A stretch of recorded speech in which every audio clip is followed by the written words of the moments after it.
Questo governo ha fatto le pentole, ma purtroppo non ha fatto i coperchi. Il governo ha fatto le pentole, ma non i coperchi. Tradotto, permette le riaperture, ma non spiega come. E le carte che ha scoperto le ha messe sul tavolo troppo tardi. Risultato, bar, ristoranti, parrucchiere non sanno ancora come ripartire, non hanno avuto il tempo di attrezzarsi. E in mano gli resta un punto di domanda che fa male come una padellata.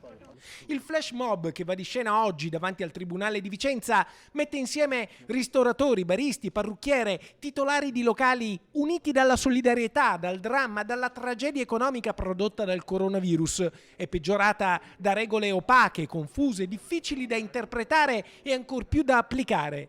Così, silenziosamente, con la propria firma, con il proprio timbro, ogni commerciante ha lasciato la sua impronta su questo registro.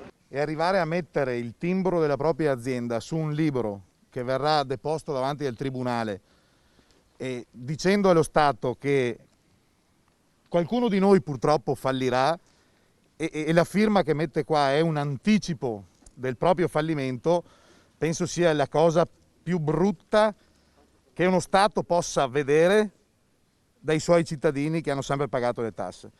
Paure, illusioni, speranze, storie di vita sono finite dentro a questo libro contabile simbolico, lasciato malinconicamente, disperatamente, davanti alla porta del Palazzo di Giustizia.